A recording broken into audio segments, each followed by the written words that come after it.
to another episode of the In Her Boots podcast, where we shine a light on the remarkable stories of women in football. Today we are talking to Rachael Mutch, who created Liverpool Feds Walking Football and Kick Some Balls. So, Mutchie, welcome to the podcast. Hello, Charlie. It's great to have you on. Couldn't wait to get on. So we'll start off, when did you start getting involved in football and how? Oh, then we'll have to go back. I think I come out the womb with a ball in my hand. My dad's a massive red, so as soon as I was born, he was just made up because he had a child to be able to take to the match. So I literally was just playing football from time. Nowadays there's more women's football. Obviously back then in the 80s, around Bootle there was no women's football team. So I just played for the Rachael boys, which my brothers played for. So there's me, Paul and Dean all played for the same team. I think we all scored an own goal, one off each other at one point. And then I got into coaching at about 15 years old. So I was coach. There was no women's coaches around there. And that just kicked off the career of wanting to teach and all that type of thing. So it's nice just to be able to give something back at that age. Yeah, how did you find being like the only female coach like back then? Wasn't bothered. Just to say that, it's weird, I don't see myself as like a pioneer or anything, because there was definitely women doing stuff before I was, as we know. It was just, I was born just after the 70s when they took everything away from the women. So I think it was getting built back up again. So as much as I was the only woman coach at that time, I did know of others that were around, so I didn't feel like, you know, I was the only one there. I just felt like one of the lads, basically. I just got on with it. Yeah, that's great that you just cracked on, just powered through, really. You got him. So could you touch a little bit on like your career, your playing career and things like that? Okay, so then after I got to the age of 14 and the FA said that girls can't play with lads at that age, so I had to go and find a women's team, and there was this newly formed team round called Bootle Girls, I think they were called, and George Marsh ran it, and I knew him from a football camp that I'd done, and he said come along, and it was the best thing ever. So there was like, I don't know, about 20 of us just playing on a field down the road by the church, and we won loads because there wasn't many teams around, and we were just, it's tough growing up in Bootle, and you always, if you're a girl footballer, you know all the other girl footballers. So we've been playing together since we were tiny. So we were a really knitted team. It was really good. There was some really top players in that. And then I gave it up for athletics. I went and did heptathlon. So I did that for a bit because I've got long legs and I can jump over. And then I found the Feds when I was about 21. And how long were you there for? Well, I haven't left, have I? No. How long did I play? So I started at left back. And then I used to play for reserves, sometimes the first in and out the team. And then Suey, who was the goalie at that time, I think she broke her hand or damaged her wrist or something. And in them days, you didn't have reserve goalies or anything. So Bill, the manager at the time, had said, who wants to go in goal? And everybody was like, and I was like, I'll do it. I'd never been in goal before. I was thought, let's give it a go. It's your own position, isn't it? And I never looked back. I mean, it was rough that first season because Bill just shouted at me the whole time. Because I didn't know position and I didn't know where I was, but I was brave and I just used to throw myself everywhere. But as I got on, I learned more. I think I just taught myself like angles and stuff and realised that, if I can jump high, I can save it up there. If I can go in at the feet. And then, yeah, I became the Feds goalie for 15 years, something like that. It was a long time. 21 to 38. I can't work that out. How many is that? Go on, Charles. 15 to 38. 20 something. 20 years. 20 years. 23, yeah. So, did you have a favourite moment playing for the Feds? Yeah, there's loads of them. I think probably, I wouldn't say favourite. I'd say favourite after it had happened, but at the time it was terrifying. So back then we used to have the Merseyside Cup. They've still got it now, and you play at Walton Hall Park, but there was only like County Cup final, and we got through and we got Everton. And in them days, it wasn't the reserve team, it was Everton first team who'd come along. So us who'd been training on a little hill up and down, and then Everton come in their full tracksuits. I think they come on a minibus with Everton down the side, and we played on Walton Park, and it was great. And then Farrah Williams come on and scored one from the halfway line, which I wasn't stopping because she used to smack them. And then, if that wasn't bad enough, Jill Scott came on for the last 10 minutes and was just like, corners were coming in, and I thought, I can't even jump as high as her, so how am I going to jump and get that? And she literally was just going, dink. I don't even think she jumped off the floor. But I think I got player of the match, which shows you they must have had about 1,000 shots or something. I must have saved some of them. But that was pretty brilliant, because I remember thinking, oh my God, them two are about to go off to England.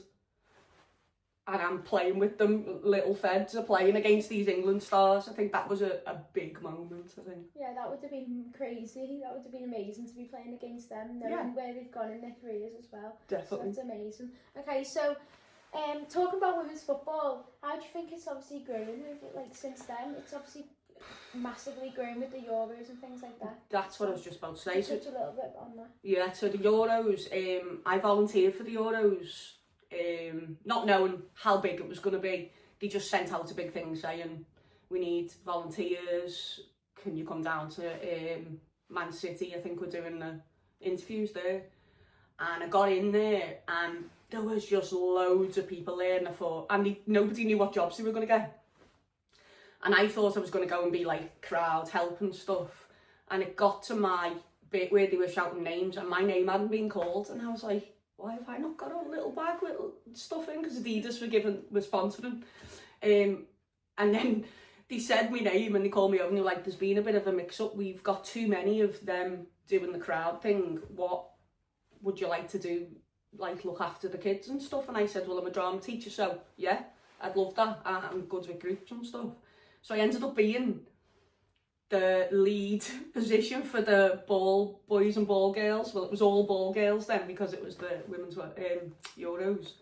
So I ended up the first match at Man United. It was at Old Trafford, and I was sat on a little chair, and then there's all the team there, and you can see me on one of the pictures, because I mustn't have realised that I was on live TV, and I'm like this.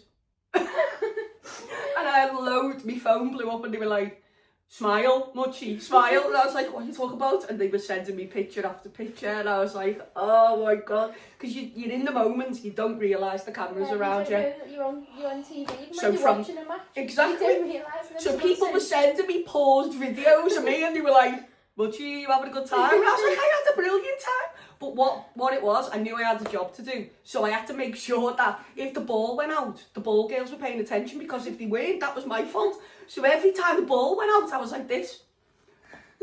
And one of them wasn't paying attention. The ball went out, and she's just sat there, and I'm going, I have to get up out my seat and run round and get the ball and throw it back in. So that was brilliant, and that started everything again. I think the rise of football within this country, I think people sat back, especially the FA and FIFA sat back and went, oh, I don't think we knew it was going to be this big. And that first game at Old Trafford, it was packed, but the atmosphere was absolutely fantastic. It wasn't like being at a normal game at Old Trafford. It just felt like families had come down and they were enjoying women playing football, which just hadn't been a thing in my day. You just didn't see that unless you went down to the parks and stuff. And I think them realising, and in a cynical way, I'll say this, they realised there was money in it. And I think they thought, right, okay, there's a plan we can do here and we can make some profit from it. And it's bad to say, but that has gained traction and given the women something to head for. You can now think, oh, I could be a professional footballer. You couldn't think that in my day.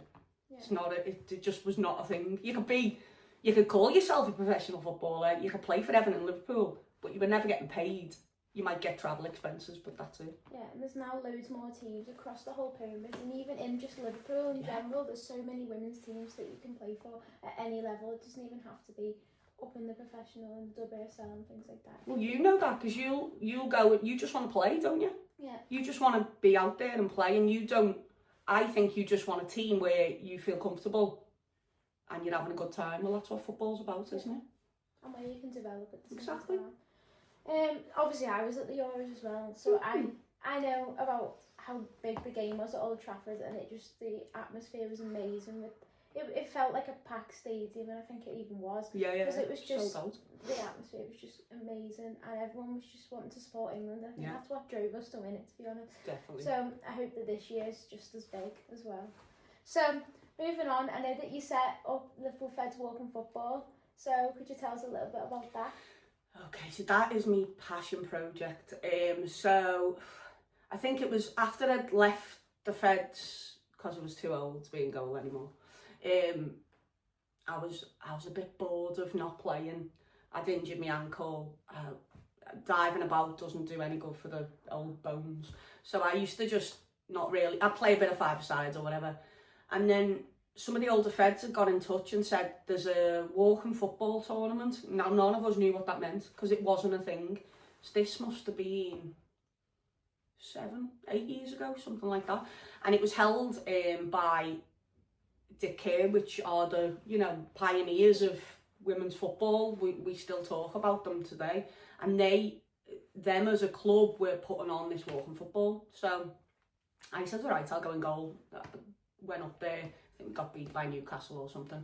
But there was loads of women there. It was the first time I saw older women at that age all in one tournament where there's not like a massive age gap between like younger players and older players, which you got in the rec football. You will get like, you'd come in and I'd still be playing, that type of thing. It had to be over. I think you'd had one player who was under 40 and the rest had to be over. So everyone's ages were up there. And it was just lovely to see. I was looking around thinking, I've played against there when I was younger, I've played against there. And to see some of the players who were actually like pioneers. So Man City had, I think 4 players who were in the first ever proper Man City women's team there. And it was just inspiring and I loved it. And we didn't win, but I went home and then Annie from Feds emailed me and said, the England scout was there, and I was like, oh, it was like WFA England, walking football. I'd sent people down to have a look because they're looking at making a women's England team. And I was like, oh, okay. And they want you to go and trial. And I was like, oh, okay. So I emailed Stuart and he said, yeah, you got to be over 40. And I was like, too young. I was 39. But I'll come along anyway. So I went along and that was inspiring, Charlie. There were players there. Because the trials were from over 40s to over 50s, so there was a massive age range, but there was women there who'd been playing back in the 60s who had been stopped from playing, so they, were part of that. Yeah, exactly. So to see them, they were inspiring, just to watch them be in the same pitch as them and stuff like that, and I thought, this is something really good. But also, the social side of that, I could see everybody was having a ball. It didn't matter. I know it was a trial, but everybody was loving playing again. You could see just giving that little bit of a push. Go on. You could see they were like kids again. It was great. I loved it. So then I couldn't obviously trial for them because I was too young. So I coached the over 50s instead for a bit until I could trial. That's amazing. Obviously, it's great just to get given the women the opportunity again. I think they were probably all just buzzing to be able to play again. And like after being banned, it was probably just amazing that they had the opportunity. And I think the walking football is amazing that it's growing as well, because it's all, obviously even like the people who play now at the higher levels, there's that pathway after that they can carry on playing. It's not like, oh, you finished, like your career's over. You can go and play for England. So I know that you play for them now. I do. So do you have a favourite moment that you've had playing for them? I think it was probably the last big win that we had. So we went to France and we played in the Five Nations. So we were playing against, I think we had Spain, France, Italy, Wales and us. And we played Wales loads, so we knew about them. But we hadn't played Spain before and they were quite a new team, so they were a bit, we were like, we don't know what's going to happen. Are they going to play like the Spanish men and it'll be like tiki-taka? But they were very much early days, so you could see there was a few good players there, but they weren't as a team solid. The Italians, on the other hand, the Italian women play just like the Italian men. It's rough and tumble and you've got to get out the way of it. And walking football is meant to be non-contact, but there was a few contacts going on there. And Jo Schofield, who plays for the Feds, she was also called up for her first game. So that I always remember that as a really good moment. And we got through to the final, and we were playing France in the final in France. And it was mind blowing, because if we won the whole thing. France had all of their supporters round, because the men were playing at the same time, but they got knocked out, so they all come over to the pitch. So this little pitch was just full of a crowd. It's probably the biggest crowd I've played in front of in walking football. And before the game, he took 2 goalkeepers, so me and Amanda had said we do split halves, because I just like doing split halves rather than coming on and off. So she played the first half, and France went up 1-0. Just before the second half, just before they blew the whistle for the second half, we equalised, so it was 1-1. So I had to then come on in the second half, and it was 1-1. And in my head, I was like, do not make a mistake. Because, yeah, the pressure was big. Because in walking football, you use the goalkeeper to move the rest of the play around, because they can't come into the box. So it's a really good way of shifting the play across, so you can come back and start again. So I always ask for it back, and then we go out the other way. So if it's quite contained over there, I'll always say bring it round and we'll pass back out. But in my head at that point, I thought, Joe's going to pass me it, and I'm going to do that, and it's going to go in the goal. And that's all I could think. And then I got on the pitch and I thought, right, come on, you can't think like that. And then Joe scored, and it was 2-1, and I was like, come on. And then about 5 minutes before the end, and I kid you not, Charlie, I don't know how I've done this, they had a corner, it came across, and because she fired it across, and as a keeper that's the worst one, because you're thinking I'm going to have to throw, so I threw myself this way, because there's a player there, because I thought she's going to hit it and it's just going to fly in. So I threw myself, and instead of her hitting it this way, she darted it straight at me. This leg done some ninja thing, and I caught the ball between the line and my foot like that, and just stopped the ball dead. And I was going, picked it up, and the side were like, oh. I thought, right, we're going to win this now. And then played the ball down, someone turned and scored, and we won 3-1. And I was like, oh, I couldn't believe it. I was so happy. And then we had like a big celebration. We went up and we got the trophy and stuff. Oh, it was just, and they're the moments that you live for. Doesn't matter if that was England or the Feds, it's that whole teamwork and game and stuff. That's what football's You've about. all done it together. Exactly. You all played your part in it. That was amazing. So I know that you have Kicks and Balls on Instagram. I do. So what is that? I know that you sell some stuff like apparel and the Just In Casey bag. So could you tell us a little bit about that? So lockdown, bored in lockdown, and Jo Murray, who was manager of Alder, you must know Jo. Yeah. She texted and said, I've got an idea. I'm putting some little like period products in a bag, and I'm putting them in the changing rooms just for when the girls are coming in and out. And it's gone down really well. And I'm doing it with the younger kids, and the parents are coming and saying it's, it's really helping. The girls are not feeling like pressure or anything. So I said, that's interesting, let's think of that. So we had a meeting, and we went over some things, and we thought, right, okay, let's do this. Why don't we? Why don't we think of products that we would have liked when we were in changing rooms that, mainly were for men. Well, they were for men when me and Joe were playing. We both played for the Feds. Sometimes we'd get changed in the car because there wasn't changing rooms. So facilities wise, that's come on massive now, because back when we were playing, that wasn't a thing. I still think there's room for improvement. Definitely, there's always room for improvement. In Just In Casey bags is a great idea as well, because obviously there's not really many products for the girls in toilets, and I experienced that as well when I'm at places when I'm playing football. So. And that's now, isn't it? So we haven't come far enough, have we? So I thought we need to go a bit further. So me and Jo come up with it. She come up with the name, and I said, let's just do it. So I'm like the curator. I go and get the products from different places, put it into the one bag, and then that gets sent out to teams. But at the minute, the website's, I'm redoing the website, because it is just me on Kicks and Balls. It's just me doing all the things at once, so it can become a bit overwhelming. So I've took a step back, and I'm redoing things. I'm looking at the website, but Just In Case he is still going. Formby have just bought 10 bags, which is great, which means they're going to use it from, I think it's under 12s all the way up, which is brilliant. And within the bag, you can use it for a team or you can use it personally, because I give you a personal one, didn't I? So you can do either. So basically, when we first tested it, we just went in and said to the coaches, just tell your players what's in it. You know, get that conversation open, because they don't want to talk about it because you don't want to talk about it. And mainly, we've still got a lot of male managers and male coaches, and they are terrified. So within the bag, in the team bags, we like to put like a little fact sheet and stuff so they can read that over before they have to actually go and give the bag. And all they need to do is stick the bag on the peg and just say, that's there, girls, for you if you need it.